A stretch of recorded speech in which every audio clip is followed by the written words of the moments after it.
Ladies and gentlemen, please welcome Mr. Mark Thomey.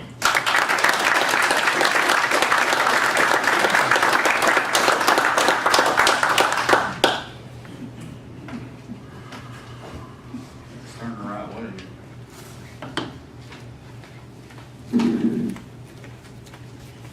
Thank you, Mike, for that fine introduction. It's always an honor and a privilege to be here in the great state of Florida to speak for the Florida League of the South.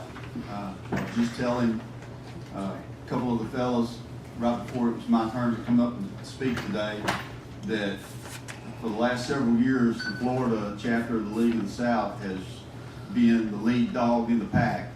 And I want to compliment Mike Tubbs and all the other members of the Florida League for the wonderful job and the hard work that you're doing here.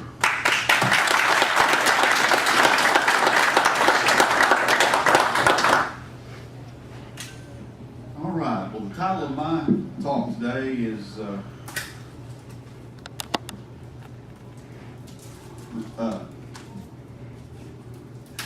can't remember the title of my That's good. Drowning out the siren song of reforming in the empire.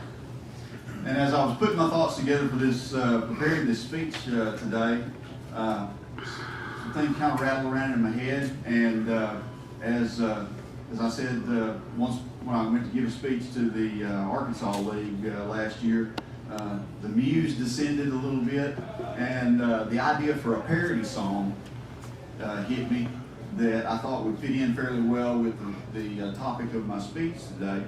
And so if you will permit me, I'm going to try to entertain you with this little parody song that I came up with. So I hope you will enjoy. I set this to the tune of the theme song of the Beverly Hillbillies. Come and listen to the story about some folks called Cuts. Want to fix D.C., but they're sure out of luck. And then one day, while voting for old Trump, they heard the siren song and it sure made them jump. Out of the frying pan, that is, into the fire, drain the swamp.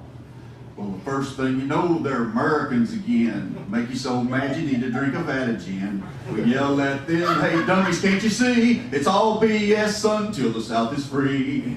Of D.C., that is, secession, independence. The Southern conservatives. Cue the banjo music.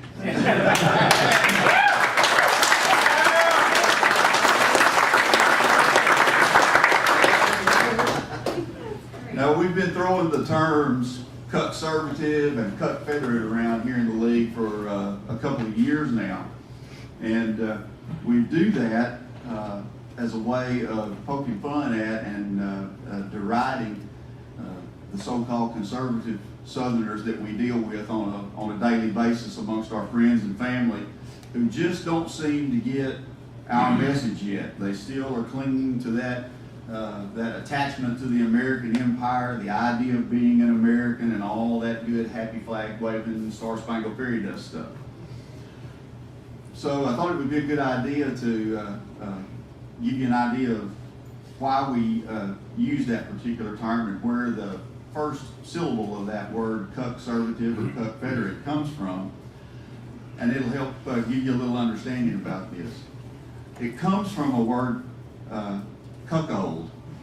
And the definition of a cuckold is a man who is married to an adulteress and who, as a result, becomes an object of derision.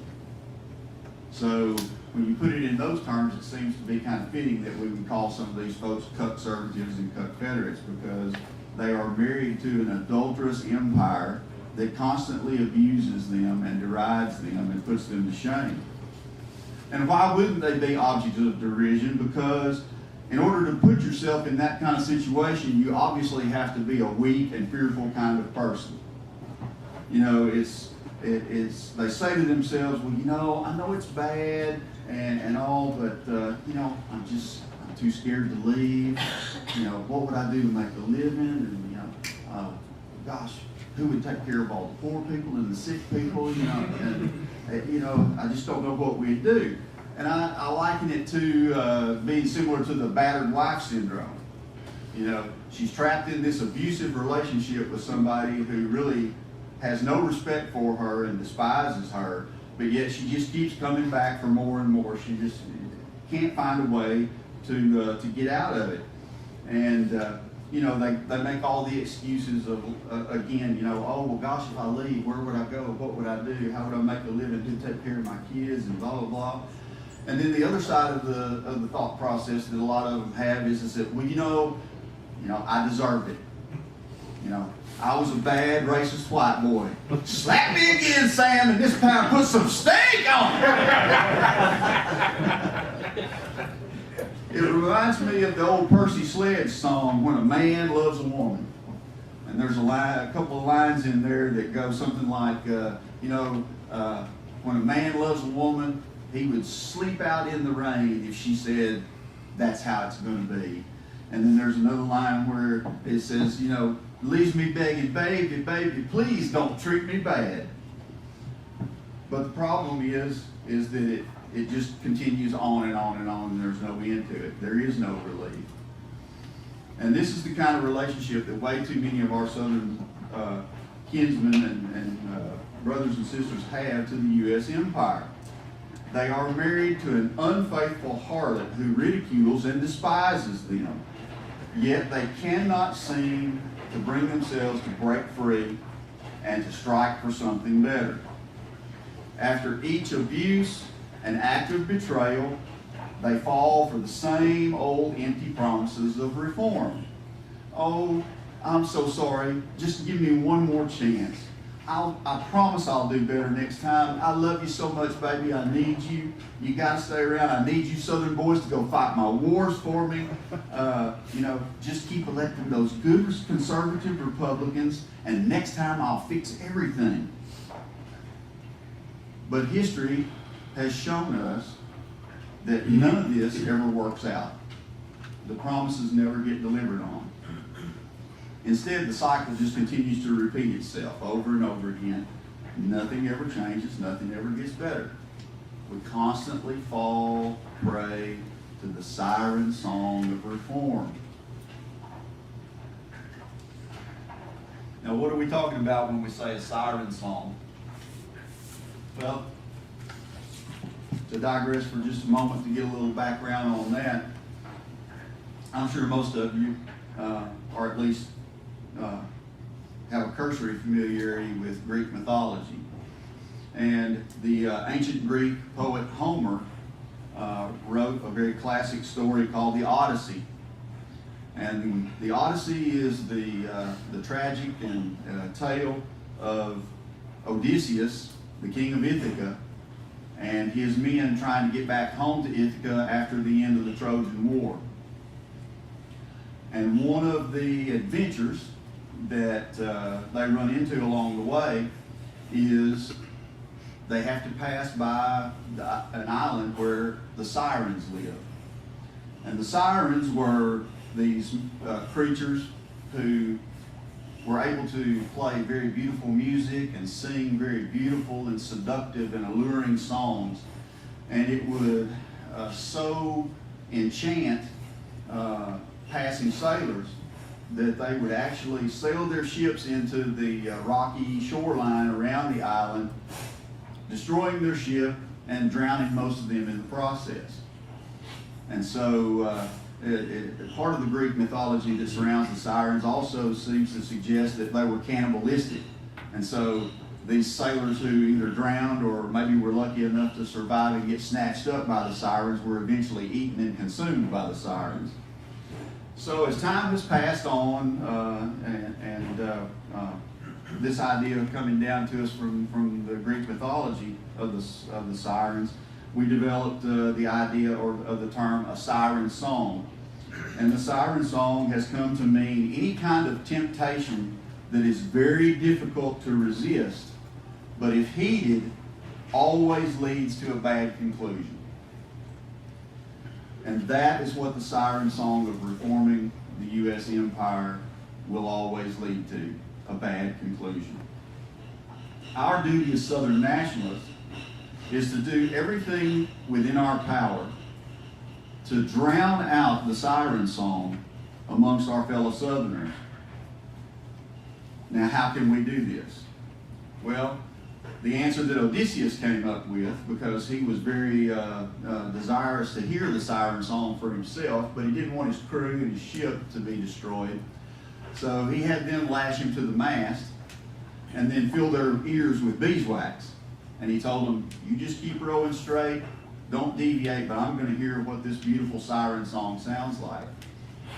And so as a result, he's lashed to the mast and he hears these beautiful songs, and he's trying to yell and scream at his crew, turn me loose, turn me loose. It's so beautiful, you don't realize how beautiful it is. We've got to go see what this is about. We've got to go over here and enjoy whatever pleasures and beauties there are that these people are singing about to us. But of course, the crew, being unable to hear, continued to row, and they made it safely past the island. Now, in our case, it's not practical or probable that we can stuff everybody's ears full of beeswax. So, what's the alternative? Well, I would say that what we need to do is come up with our own song, our own siren song, if you will, a siren song of Southern nationalism, and that we need to sing it loudly and longly in order to drown out the siren song of reform that they hear every day from the empire and those who support it. So, what would be a couple of examples that we could use to illustrate this point? And, the siren song of reform has many verses, if you will. It comes at you from lots of different directions and touches on lots of different things. But I'm going to give you just a few here as an illustration. Tell you what the siren song of the empire is, and then give you some suggestions for what our song should be to drown that out. And the first example would be that the empire sings to us and says, oh, we'll fix immigration. We'll fix legal immigration. Now, when they talk about fixing immigration, what they talk about is establishing these dream kids kind of thing, or anchor babies. People can come over here and have these kids and they're automatically ipso facto a U.S. citizen and entitled to all the rights and privileges thereof. Or they're talking about amnesty for all the people who are already here illegally.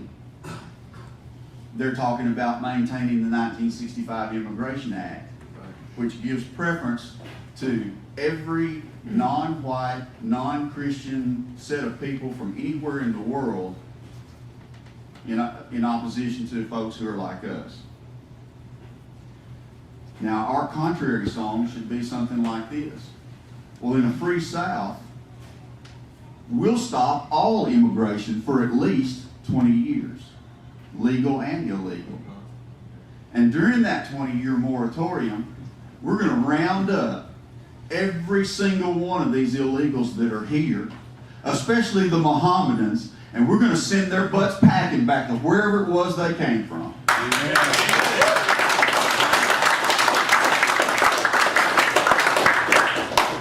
In a free South, we will establish a system of immigration that will give overwhelming preference to white, Western, Christian people.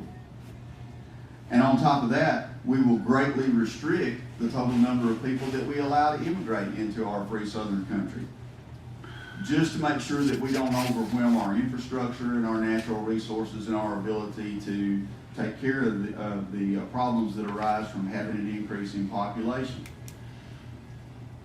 In other words, to put it simply, the 1965 U.S. Immigration Act will be thrown out on its ear. Okay? The other part of the song they sing is, we'll reform the tax code. Now, of course, on this they're always talking about the income tax, the wonderful income tax. But what do they mean when they talk about reforming the tax code? Well, they talk about creating a kinder, gentler IRS. One that won't hound you mercilessly and take all your stuff and send armed goons with black ninja suits and automatic weapons to kick your door in the middle of the night and hold you and all your kids hostage. they talk about something like, well, we'll do a flat tax. You know, do away with the IRS, we'll put in a flat tax. Well, whoop-de-doo. You know, the thing that they talk about with that is that you'll hear them float the term, well, we'll put something in like that, that'll eliminate you having to file all these forms and keep all these records. We'll just automatically steal X percentage of your wages from you every time you get paid. But it has to be revenue neutral. Anybody ever heard that term batted around by the talking heads? Has to be revenue neutral. Well, what they mean by that is that they're still going to tax you at a rate that will provide the same level of revenue that the current system provides. That's not reform. That's just continuing the tyranny by other means. And then some of them float the idea of a fair tax. Again, a revenue neutral idea. And what is the fair tax? Well, the fair tax, you know, they're not going to steal your wages from you every time you get paid. They're not going to turn your employer into an uncompensated tax collector. What they're going to do is make you pay a 23% national sales tax on everything you buy. So next time you go to the car dealer, you know, if this were to go in, you go to the car dealership to buy a car, whatever that sales price is, tack another 23% onto it. Boy, that's a good deal, ain't it? Yeah, I like that. Now, in a free South, our song of tax reform would be something like this. There will be no wage or income tax whatsoever, because it is immoral to steal the fruit of a man's labor out of his very mouth before he even gets a chance to taste it. And besides, as a number of researchers have proven over the last decade or so, maybe even longer, men like G. Edward Griffin and Larkin Rose and some other folks like that who have really investigated the way that the tax system works, especially the income tax. Not one single penny that any of you pay to the IRS in income taxes goes to pay for one single government service or program. Not one penny of it. Every penny of that goes to pay off the principal and interest for the money the U.S. government has borrowed from a private Jewish banking cartel called the Federal Reserve.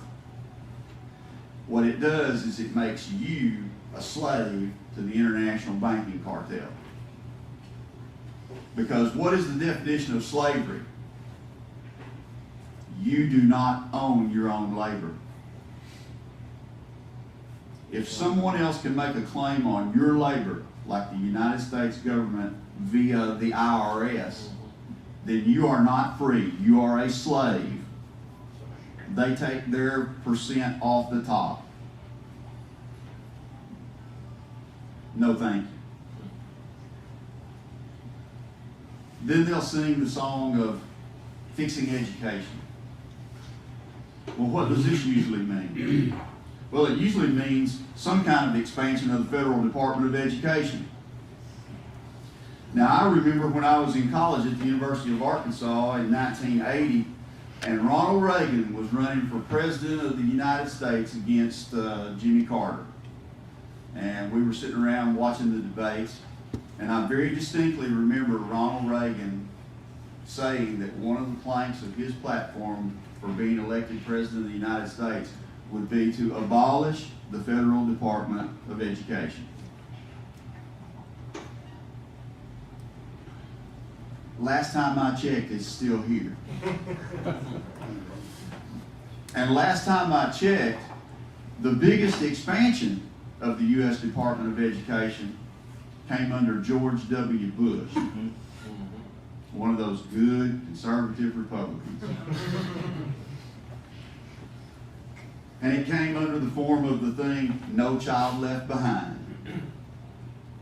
At the time that came through, my wife was doing her student teaching in Louisiana, where we happened to live at the time, And she was teaching at a little country school in a little wide spot in the road community called Holly Ridge, Louisiana, which is about 30 miles east of Monroe, where we used to live, there in the Louisiana Delta. And she invited me to come to their open house at the beginning of the school year so that I could meet some of the other teachers that she was working with and you know, kind of, she could show me around the school and that kind of thing. And I got there just in time to hear the principal of the school give his welcoming address to all the parents who had come and assembled there in the gymnasium for the open house. And I'll never forget one of the things that he said to those people. And, you know, this was a little farming community, very down-to-earth, self-sufficient, proud people who were very happy that they, in their meager means, were at least able to pay their own way. And the first thing that guy says to them is, now, first thing we want you to do is to sign all your kids up for the free lunch program. Even if you can afford to pay for their lunch, sign them up for the free lunch program. Because for every kid we have listed on the free lunch program, we get more federal dollars sent to our school.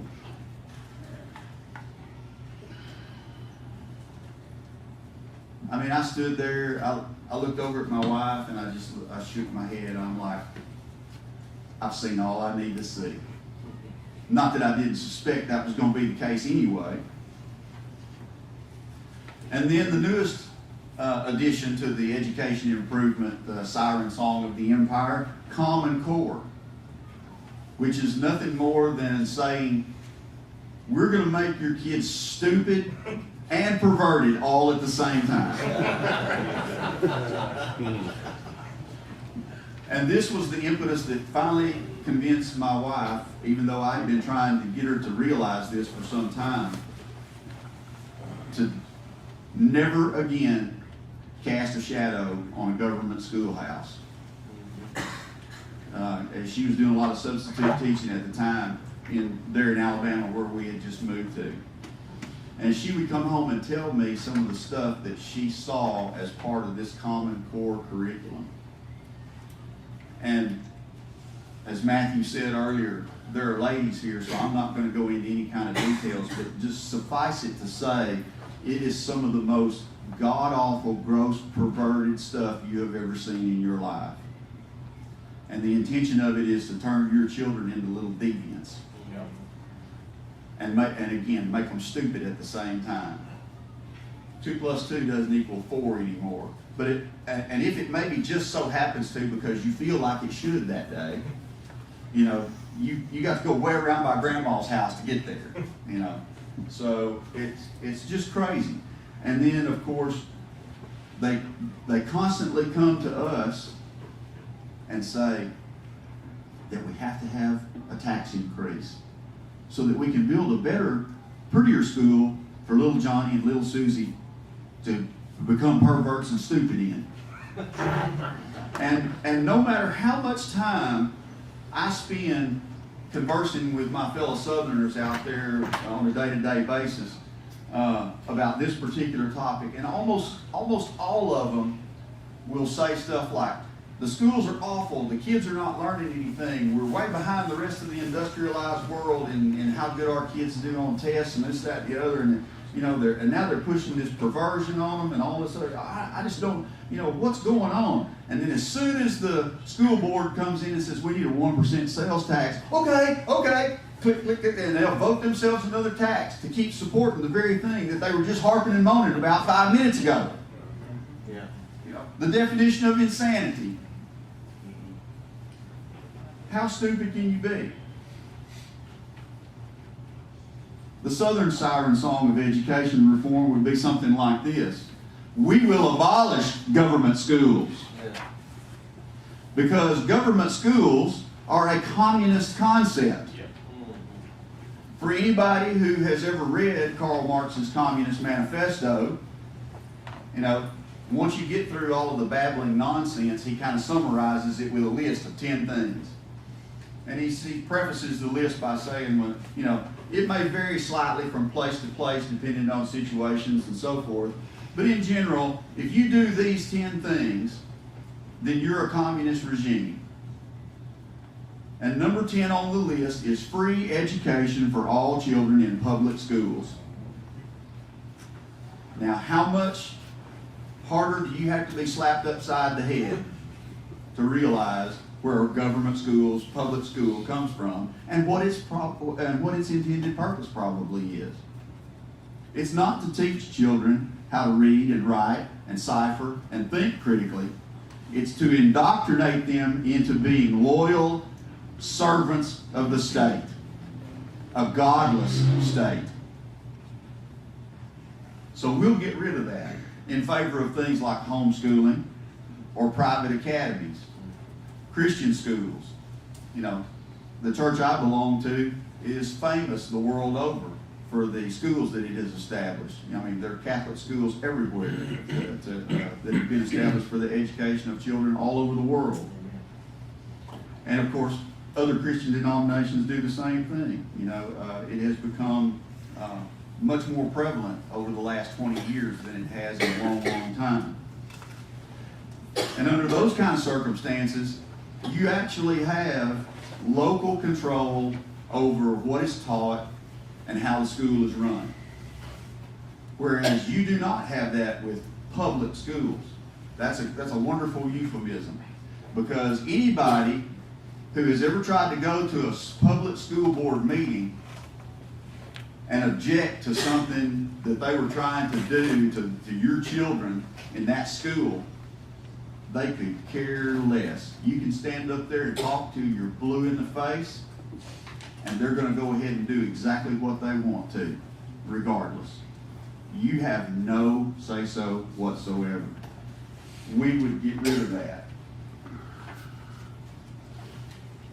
And then there's the all-important siren song of fixing the economy. Well, what does the empire sing to us about when they are talking about fixing the economy? Well, one thing they're talking about is sending your jobs offshore. And I myself have recently become a victim of that. Okay?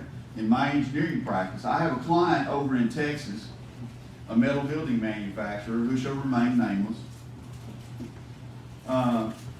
But I was doing an immense amount of work for these people as an independent design consultant, designing metal building systems for them, up until about 4 months ago. And all of a sudden, I began to notice that I was no longer getting emails from them about once or twice a week saying, hey, could you give us an estimate for what it would cost for you to design this project or design that project? Instead, it was, could you just give us a bid to review and seal the drawings for this job? Now, what that means is they got somebody else designing it somewhere else who doesn't have a professional engineering license in the state where it's going to be, and they need somebody to give it the bona fides. All right? Now, I know what's going on, because during the time that I was doing a lot of design work for them, they had already completely outsourced all of their detailing to India. They no longer had one single southern white boy sitting in their office in Athens, Texas, detailing steel buildings. They electronically transferred it halfway around the world to a group of guys in India. Well, when they started asking me about, can you just give us an estimate to review this and seal it, which at least kind of halfway meets the letter of the law, I started looking at the names on the drawings, and it was Rajesh Hajni and all these other. I was like, yeah, I see exactly what they're doing. Now they're letting these guys in India design the dang things too. So how long will they even have engineers employed in their office? The other thing they talk about is interest rate manipulation, or printing more money, playing with the money supply. And this is a big problem on a couple of counts. Number one is that it creates the hidden tax of inflation, or what we should more correctly define as the devaluation of the currency. It's not that an egg or a gallon of milk has any more value or really costs that much more to produce now than it did 10 years ago. It's the fact that when you go to the store to purchase those things, the currency you're using to make that purchase is worth less and less and less every time you go to the store.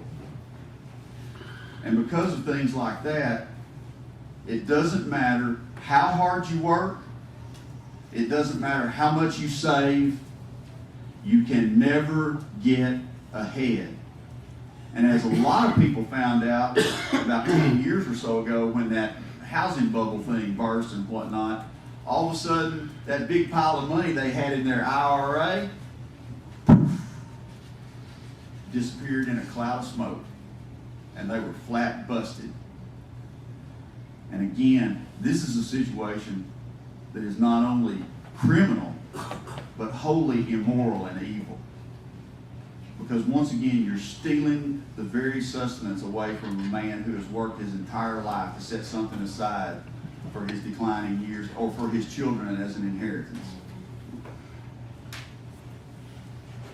And if it's not that, then they're wanting to come up with these nifty little trade agreements like NAFTA or the Paris Accord thing on global warming and all that kind of stuff, which destroys the coal mining industry in Kentucky and Alabama. West Virginia. And West Virginia, exactly. And all this is globalism. What they're trying to do is secure profits for the big corporations, and they don't care what happens to you in the meantime. That's what it's all about. And you know, they'll fool you from time to time to try to keep you hooked with this little stunt that Trump just pulled the other day about, oh, well, we're backing out of the Paris Agreement, you know, and everybody says, oh, see, look at there, he's draining the swamp. Whoop-de-doo. In the end, it won't amount to anything, because the people who really own and control the U.S. government, which means owns and controls Donald Trump, will eventually get the U.S. back with the program on climate change. Now, what would we do in a free South? What song should we sing to our people about how we would fix the economy? Well, one of the first things that we would do would be to outlaw corporations. Corporations are artificial people who have no connection to anything but a corporate balance sheet, as Matthew pointed out earlier. Profit is all they care about. There's no connection to the community or the people that they serve. And as soon as the grass looks a little greener somewhere else, they will happily shut down your local lawnmower plant or textile mill and send it to Mexico or India or Indonesia or some other place like that where folks where they can find people who are more than happy to work for the slave wages they're willing to pay. No, this breeds a class of nameless, faceless, absentee landlords. And our substitution would be to give that kind of control over the economic destiny of our communities back to the local communities. Let's go back to the idea of mom and pop shops and companies that produce things that supports the local economy. And one way that you can help do this, or one step towards this, would be the abolition of labor unions as we know them now, and substitute for them the tried and true idea of the medieval guild. And basically all a guild was that you had groups of people who shared a common trade in the economy. They might be a blacksmith, might be a farmer, might be a shopkeeper, a guy who makes shoes, whatever. And people who are all in these businesses form a guild, And these guilds actually have power enough to have say-so over how extensive competition can be amongst the various trades and guilds that are set up. They have a certain amount of power in being able to set prices and things like that. So what you do is you eliminate this winner take all, devil take the hindmost, unbridled capitalistic idea of, hey, just go do whatever you want. It doesn't matter that you step on your neighbor to get ahead or anything like that. Have no concern for your fellow man. Just make money, make money, make money. Well, this is a wholly unchristian idea. Okay, unbridled capitalism does not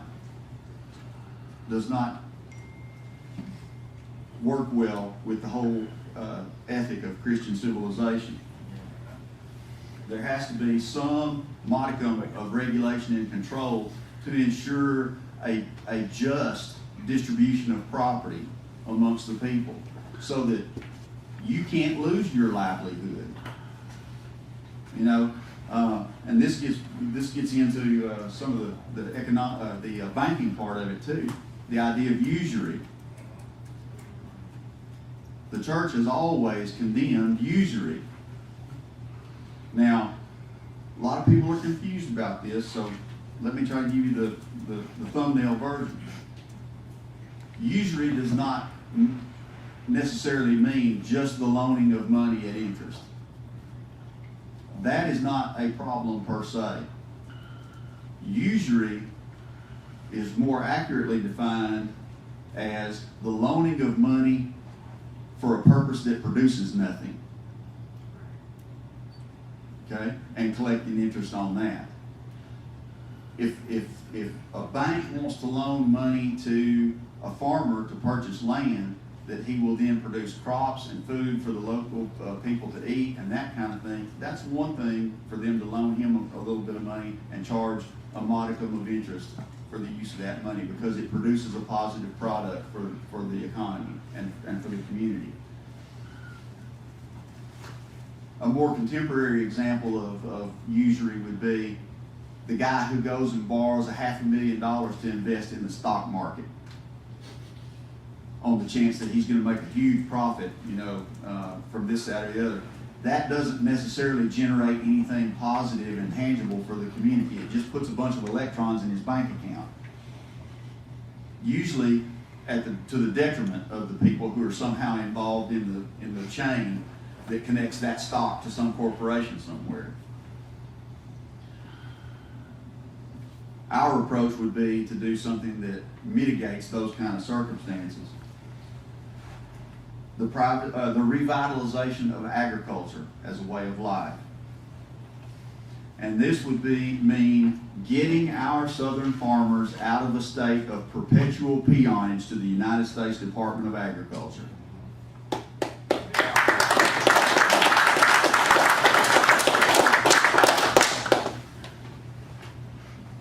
I've seen it in my own family. I had a great uncle back home in Arkansas, had farmed all of his life. He only had maybe a 4th or 5th grade education, but he had done very well buying land and farming it. And when he died, my cousins thought they were going to inherit a small empire. Wrong. The federal tax man came and wanted his cut, and the U.S. Department of Agriculture came and said, he still owes us, I forgot how much it was, in loans. They ended up having to sell nearly every acre of land and every piece of equipment that he ever owned or worked just to pay the U.S. government. See, it may look good to the casual observer who drives through the Delta of Mississippi or Louisiana and sees the nice farmhouse out here and the tractor shed with 3 combines and 6 tractors, and everybody's driving a nice car and a truck and all this other kind of stuff. But as my granddaddy used to say, he owes for every bit of it.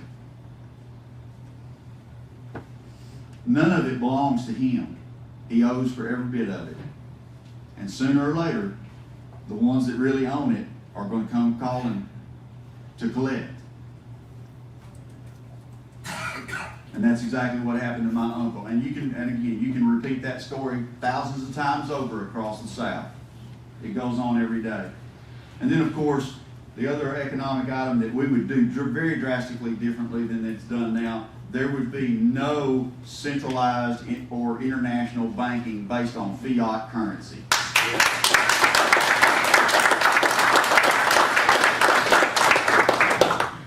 We would go back to the tried and true, recognized by every civilization in the history of mankind as money system of gold and silver.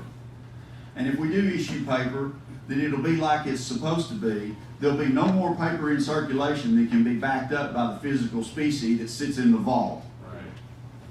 That way, you don't have the hidden tax of inflation. That way you can save. You can get ahead. You're not being robbed systematically by the bankers who have nothing but electrons whizzing around in a computer.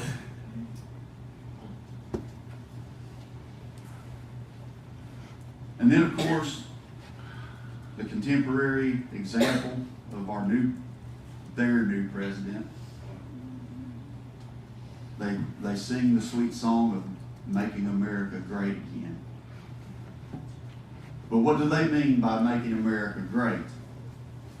Well, the proof is in the pudding, as the old saying goes.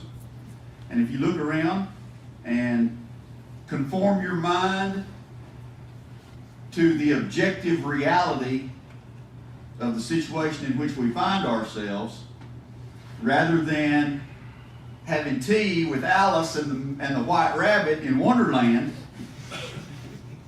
what they mean is we're going to have multiculturalism to the nth degree, because anybody, anywhere in the world can be an American.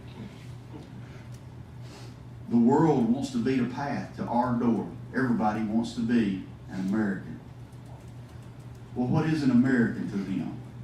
An American is any nondescript human being from anywhere in the world, of any racial or ethnic or cultural background, over whom they can claim a taxing power. That's an American to them. And what's the other proof in the pudding that we see from all these people who have come here for the good life of America? They don't want it. What they want is to drag the filth and degradation of the third world cesspool they came from and grow it here. Amen. That's right. It means the mechanical equality of all men. Liberté, égalité, fraternité. The motto of the French Revolution. Well, there's no such thing, and there never has been. And there never will be, in spite of whatever law they want to pass. And again, the proof is in the pudding, and the truth of the objective truth of the situation in which we find ourselves in is that they're not really interested in equality amongst everybody. What they're interested in is the superiority and domination of a certain group of people over us. That's right. That's what it boils down to.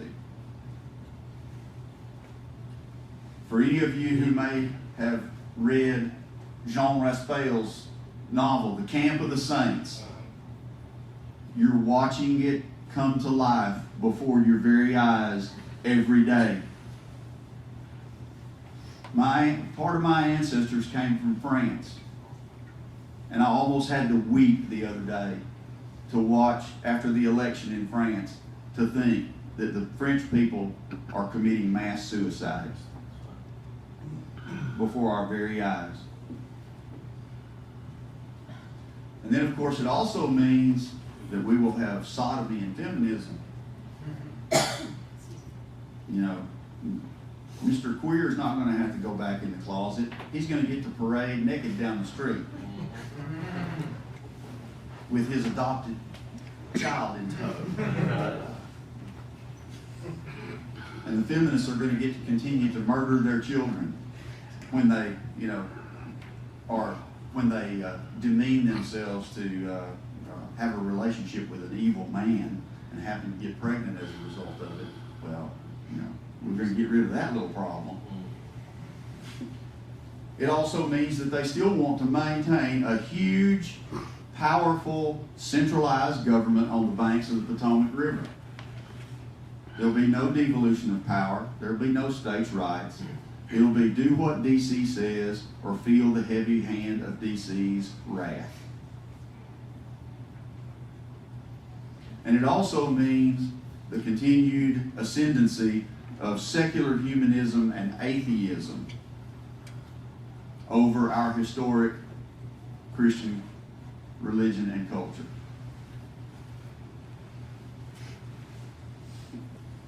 But what would our song be in this regard for a free South? Well, after 240 some odd years of trial and error, observation and experience, we Southerners don't think that America was all that great to begin with. Right out of the gate, they rejected the one true God, Father, Son, and Holy Ghost, and His religion as the foundation of our law and system of governance. And to give you two examples to substantiate that, I give you the First Amendment. Congress shall make no law respecting an establishment of religion. Now, up until the 17th century, this was an unknown concept to the whole world. And to this day, it is still primarily an unknown concept in most places except the United States. Even in the pagan societies of antiquity, religion and state were intricately bound together. The state recognized that it had a religious obligation to do the will of the gods and to require of their people that they do the will of the gods as well. And when Christianity came onto the scene and began to blossom and flourish and spread its message throughout the world, the same system was put into place. Because of fallen men? No, it wasn't perfect everywhere in all ways, but it was right. And it wasn't until the so-called Enlightenment and its culmination in the French Revolution that you got the idea that church and state have to be separated, that the state has no obligation to perform a religious duty to its citizens. And we are reaping the bitter harvest of that attitude.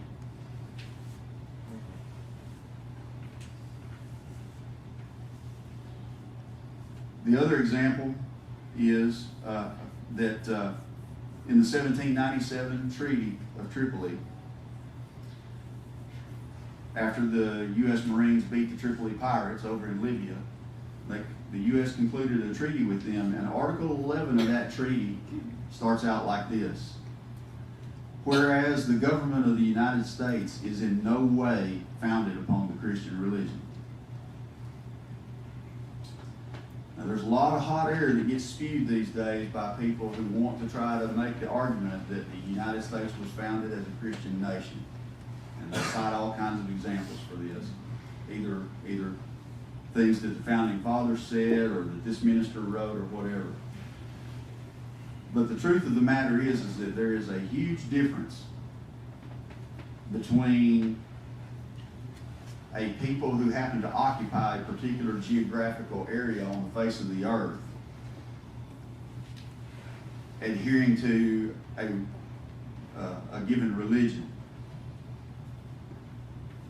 and the government that they are ruled by being founded upon that religion. They are not one, and one does not make the other the same. And as cold hard evidence has shown, they actually mutually exclusive of one another. And this is why, in the current situation of the United States, that Christians can't do anything to continue to have public prayer at ball games or other civic events. It's why you can't stop the Satanists from putting a statue of Satan on the courthouse lawn. Because under the U.S. Constitution, their false religion has the same standing as the true one. And my friends, that is an unacceptable situation.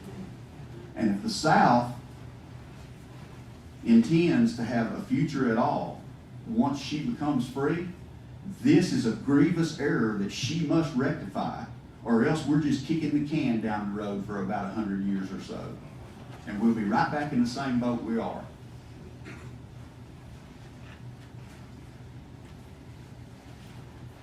And so we would establish Christianity as the state religion. And we would outlaw and or severely restrict the public practice of any other false religion. No more mosques. Amen. No more Muslims coming over here, proselytizing. No more synagogues. No more Jews. Public no more Buddhists and Hindus doing everything in public and all this other kind of stuff. That would be a thing of the past. It would be tolerated privately.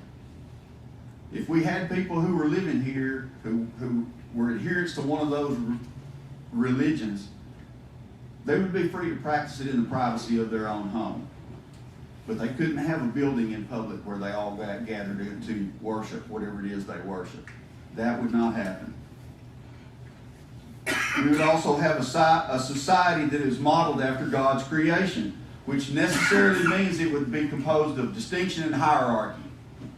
No mechanical equality. There's no equality in the kingdom of God.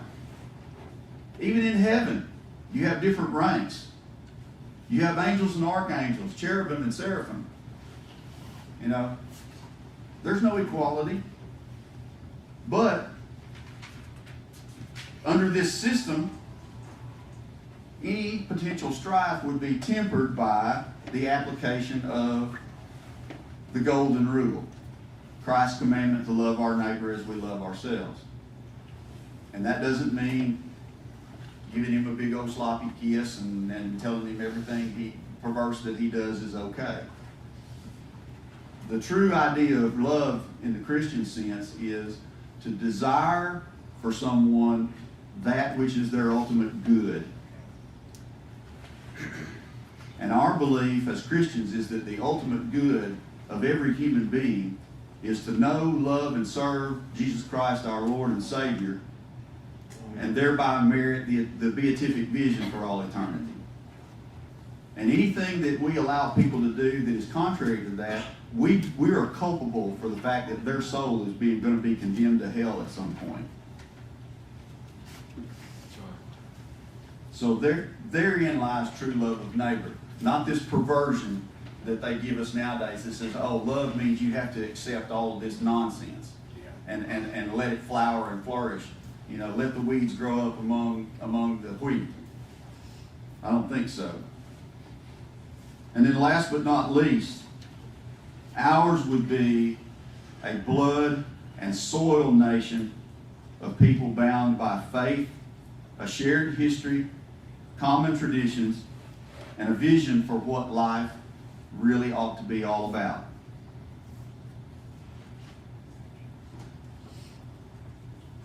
Not the situation we have today, where everybody does their own thing and it's all good. So this is our siren song of hope for the South and her people. And if you haven't already, I would ask you to join with us in the League of the South to help us swell the strings of our siren song of freedom for the Southern people. Thank you for your attention, and God save the South.